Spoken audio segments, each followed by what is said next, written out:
Começando mais uma edição do Metagame aqui pela TV Poker Pro. Nesse programa da segunda-feira a gente já vai direto para Barcelona, onde está sendo disputado o European Poker Tour, a etapa inicial da 10ª temporada, mas também a gente teve o Estrelas Poker Tour, tudo no Cassino de Barcelona. Estrelas Poker Tour que está em sua 4ª temporada e teve a grande final disputada neste final de semana. 1.798 jogadores, esse foi o field do Main Event do Estrelas Poker Tour, o recorde entre os torneios patrocinados pelos PokerStars, que bateu a marca do UKIPT Nottingham, que tinha 1.600 e poucos jogadores. Então agora esse recorde aí de quase 1.800 no field é histórico, aí uma marca gigantesca para o Estrelas Poker Tour, que, como eu disse, já está em sua 4ª temporada. E como os brasileiros invadiram Barcelona, já falei aqui em alguns programas passados, a gente tinha boas esperanças de que um deles fizesse um grande resultado, ou grandes resultados, e o primeiro desses resultados já apareceu. Marcelo Fonseca, jogador lá do Sul, que vocês conhecem por já ter faturado o LAPT Punta del Este, LAPT Uruguai, na 5ª temporada. Ficou também com a 3ª colocação no LAPT Brasil aqui em São Paulo na 4ª temporada. É o único brasileiro que tem 2 mesas finais no Latin American Poker Tour. O Marcelo Fonseca acabou indo muito bem nesse Main Event do Estrelas Poker Tour e ficou com a 3ª colocação. 4º melhor prêmio para ele, porque eles fizeram um acordo quando estavam entre os 4 finalistas. Então o Marcelinho Fonseca ficou com a 3ª colocação e 121 mil euros de premiação, cerca de 160 mil dólares no câmbio de hoje. Parabéns aí para o Marcelinho Fonseca. E outro destaque desta mesa final foi a 6ª colocação para o Pablo Cusi. Vou explicar para vocês o porquê desse destaque. O Pablo Cusi é um jogador que tem uma deficiência física seríssima, um problema seríssimo de saúde, tanto é que ele tem a fala completamente comprometida, né? Fala muito pouco e mexe apenas um dedo. Como ele faz para jogar pôquer? Ele mandou uma carta para o PokerStars, explicou a situação dele e falou que gostaria de jogar pôquer ao vivo com o irmão dele auxiliando, contando, vendo as cartas e contando a ação dele. O irmão pegaria as fichas, veria as cartas e tal. O PokerStars, claro, aceitou. O Pablo é jogador do PokerStars desde 2008, joga online desde 2008 com o nick de Extreme Hard.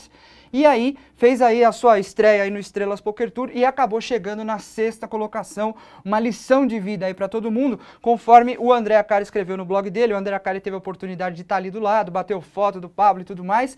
Escreveu no blog, teve até o reconhecimento do próprio Pablo, que agradeceu aí esse post do André. Como a gente... É fácil de perceber, às vezes, a fragilidade do ser humano, mas como a gente pode se superar e pode vencer coisas que a gente antes acharia que não teria como, né? Acabar vencendo essas barreiras que a vida nos impõe aí e o cara vai pra frente mesmo. Tanto é que o Pablo, além de jogar pôquer, ele é campeão de xadrez, tem 2 diplomas universitários, fez faculdade, fez tudo. Então é incrível, essa é uma história de superação muito bacana. Como o André disse, para você que fica aí reclamando da vida, ó, tá aí um grande exemplo a ser seguido. Aí quando você tiver uma dificuldade, vá em frente que você consegue superar. Certo? Ainda em Barcelona, a gente teve o High Roller lá de Barcelona, né? O Super High Roller, porque afinal de contas esse buy-in era de 50 mil, 50 mil euros é um buy-in altíssimo, e a vitória ficou com o russo Vitaly Lunkin, que vocês conhecem muito bem aí, justamente por jogar todos esses torneios de High Roller, tem bracelete da World Series e tudo mais. Segundo lugar, bom, só para falar o prêmio do Vitaly, foram 40 jogadores, né? 11 reentradas, a premiação total de 2.448.000 euros, gigantesco, e o Vitaly ficou com 771.300 euros, um belo prêmio para ele. Segundo lugar, destaque aí para Erik Seidel, o monstro Erik Seidel, 557 mil euros de prêmio, e o americano conseguiu, presta atenção porque eu não estou mentindo, não, é sério isso que eu vou falar. Essa é a 39ª premiação de 6 dígitos na carreira do Erik Seidel. Incrível, 39 vezes ele conseguiu um prêmio de 100 dígitos jogando pôquer. Erik Seidel, como eu disse, é uma lenda do pôquer. Terceiro lugar, Steve O'Dwyer, outro craque aí dos high stakes e high rollers da vida. Mike McDonald, o Timex, ficou na 4ª colocação e David Benefield ficou com o 5º lugar. Dois alemães fecharam a mesa final, Ole Chemion, o Weasel conhecido da internet, e Fabian Quos. Esses foram os 7 jogadores aí dessa mesa final, muito bacana, como sempre acontece nesses torneios super high roller, só as feras do poker jogando, mas o destaque total, eu acho que além da vitória do Vitaly Lukin, essa 39ª premiação de 6 dígitos do Erik Seidel é um número realmente impressionante. Ainda continuando em Barcelona, a gente fala agora do Main Event, que começou nesse domingo, né? Domingo, dia 1A, e a gente já teve brasileiro ali jogando, o André Acari jogou, foi eliminado, mas a gente teve um brasileiro fazendo muito bonito, o Rodrigo Seiji, lá de Curitiba, terminou na 3ª colocação ali, com o 3º maior stack. O Seiji tinha 130.100 fichas, só ficou atrás do sueco Niklas Adolfsson e do espanhol Dragan Kostic. Espanhol Dragan Kostic, ele deve ter vindo de outro lugar, né? Porque com esse nome não dá para ser espanhol.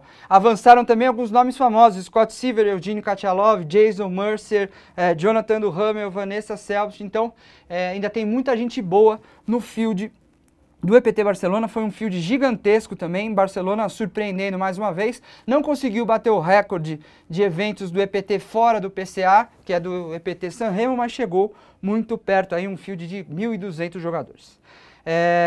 Destaque aí para o Seiji e também para o Piragibe, que foi um outro brasileiro classificado no dia 1A. Piragibe Lindolfo terminou com 62.400 fichas.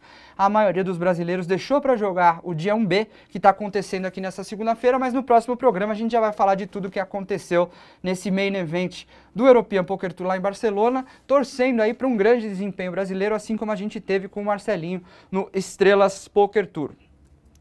Vamos lá para os resultados online do final de semana, sem grandes novidades, viu? A gente tenta fazer um programa aqui falando novidades, contando coisas novas, mas tem algumas pessoas que não deixam, infelizmente, brincadeira isso que eu tô falando, Caio Peçanho e João Simão, para variar, arrebentando aí. O João Simão acabou em 4º lugar no Sunday 500, belo resultado, conseguiu 23 mil dólares de prêmio.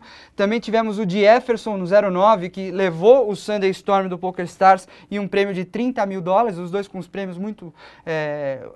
os dois maiores prêmios, né, desse domingo, mas também quem arrebentou foi o Caio Peçanho, que conseguiu, agora eu vou ter que ler, o 2º lugar no Big Ben do Full Tilt, 12 mil dólares, o 6º lugar no T-Rex do Full Tilt também, 5 mil dólares, e ainda bateu o 5,50 com 2 ribais e um add-on do PokerStars para levar 2.900 dólares, o monstro Caio Peçanho.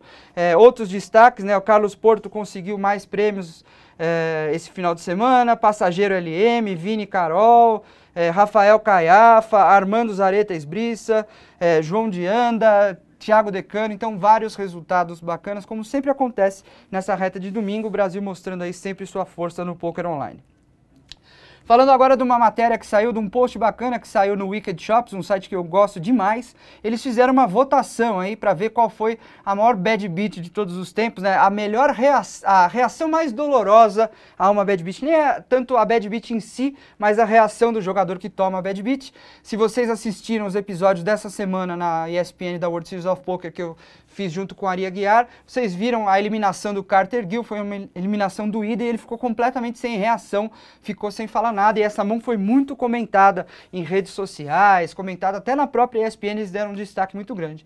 Então tem aí, se você for no site do Wicked Shops, tem a pesquisa para poder votar, e eu votei, a minha escolhida foi a mão que eliminou o Matt Affleck no Main Event da World Series of Poker, quando ele caiu justamente para o Jonathan Duhamel, que acabou sendo campeão, isso em 2010.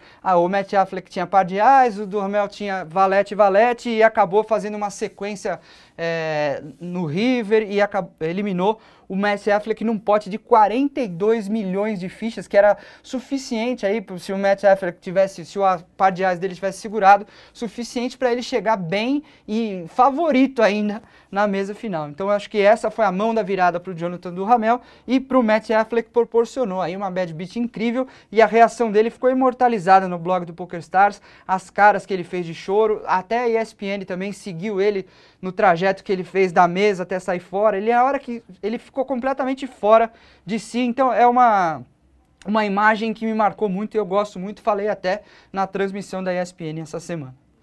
Outra matéria importante saiu no Poker News Daily, um site americano, um editorial, na verdade, falando de como se encontrar o equilíbrio no poker entre o entretenimento e a habilidade. O que eles estão contestando é que tem um programa que vai estrear na televisão americana em 2014 e o apresentador, o Marco Valério do Quadjex, fez a pergunta para alguns jogadores, Mike Matheson, Phil Lack, Eli Elezra, Gavin Smith, jogadores conhecidos, para dizer se hoje em dia vale mais a pena você ter a habilidade ou se você for uma figura carismática, uma figura que vai bem na televisão, isso, claro, falando em programas de poker para televisão.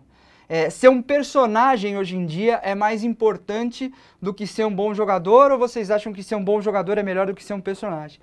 Sinceramente, eu acho que para o poker televisionado, os programas crescem muito quando a gente tem essas personalidades, esses personagens que são mais fáceis de vender para o público, teoricamente, porque às vezes você tem um jogo de muita qualidade, mas são aqueles jogadores, aquela molecada que fica de fone de ouvido, capuz, óculos escuro e no Twitter, e a gente não tem um show assim para televisão. Então eu acho que sempre que a gente tem esses grandes nomes, essas grandes figuras, os programas para televisão crescem mais. É claro que a gente está pensando no público em geral e não no público de poker, e por isso que eu vejo um caminho muito grande para o streaming, para você ter os torneios televisionados pela internet, que aí vai direto a quem adora o poker e quer assistir todas as mãos, acompanhar todas as mãos, que é isso que a TV Poker Pro faz, transmitindo BSOP, transmitindo EPT, LAPT. Então acho que esse é o caminho. Você deixa o fã hardcore de poker assistir os streamings, assistir as mesas televisionadas na íntegra,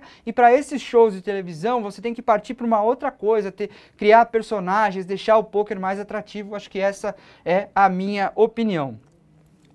Semana passada foi lançado oficialmente o nome de Florianópolis como penúltima etapa da Brazilian Series of Poker. Esse ano vai ser o torneio que vai anteceder o BSOP Million, então Florianópolis vai ser sede da 7ª etapa. Vamos confirmar as datas aqui, entre 10 e 14 de outubro lá no Costão do Santinho, que já foi sede de LAPT uma vez e agora vai sediar a Brazilian Series of Poker. E para terminar esse programa, só uma dica de leitura, eu fiz um post novo no meu blog, no espn.com.br/Sérgio Prado, então quem quiser acessar lá, dá uma lida, eu acho que o post ficou bacana, é uma opinião que eu tenho também sobre o poker, né? Então quem quiser, visita lá espn.com.br/Sérgio Prado. Esse metagame vai ficando por aqui, no próximo programa a gente fala de tudo que aconteceu no European Poker Tour e também na Brazilian Series of Poker lá em Rio Quente, que promete ser um grande torneio. Até lá!